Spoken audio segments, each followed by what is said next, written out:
Soler Resort and Casino Food Review. Ngayong food trip natin, narito tayo sa isa sa mga pinakasikat na integrated resorts sa Pilipinas, ang Soler Resort and Casino. Pero imbes na mag-focus sa casino, pagkain muna ang ating susubukan. Unahin natin itong pork chop na nagkakahalaga ng Funo 100 dito sa Mangrove.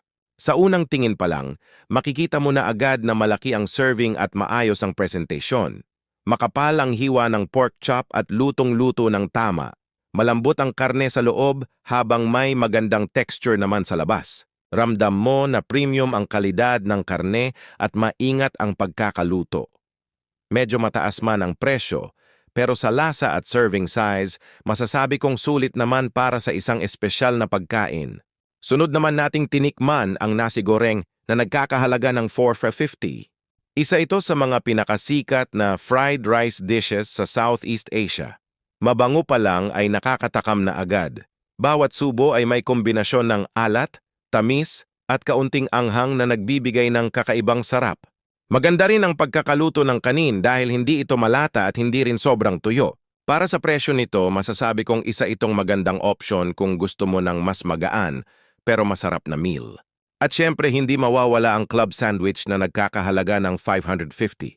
Punong-puno ito ng iba't ibang sangkap tulad ng manok, gulay at iba pang palaman. Simple pero satisfying, lalo na kung gusto mo ng mabilis at masarap na pagkain habang nagpapahinga. Pagkatapos ng Mangrove, lumipat naman tayo sa food court para tikman ang iba't ibang tray dishes. Una ay ang chicken and mushroom, isang comforting dish na may creamy at savory na lasa. Malambot ang manok at bagay na bagay ang mushroom sa sarsa nito. Kasunod naman ang black pepper beef. Ito ang isa sa mga paborito ko dahil malasa ang beef at talagang nangingibabaw ang black pepper flavor. Hindi nakakaumay at bagay na bagay sa mainit na kanin. Natikman din natin ang lamb curry. Para sa mga mahilig sa curry, siguradong magugustuhan ninyo ito. Mabango ang spices at malambot ang lamb. Hindi rin overpowering ang lasa kaya madaling kainin kahit sa mga hindi masyadong sanay sa curry. Meron din silang tochong, isang dish na may kakaibang alat at umami flavor. Isa ito sa mga pagkaing mas lalo mong maa-appreciate habang tumatagal ang pagkain. At syempre hindi mawawala ang prawn sambal. Ang hipon ay sariwa at malinamnam habang ang sambal sauce ay nagbibigay ng tamang level ng anghang at alat na nagpapasarap lalo sa bawat kagat. Sa kabuuan, masasabi kong panalo ang food selection dito.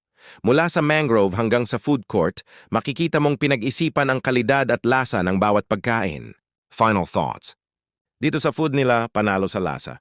Pero isang friendly reminder lang, huwag ka na lang magkasino para hindi ka matalo! Kung nagustuhan mo ang video na ito, huwag kalimutang i-like, i-share at i-subscribe sa Eat Pilipinas para sa mas marami pang food trips at food reviews.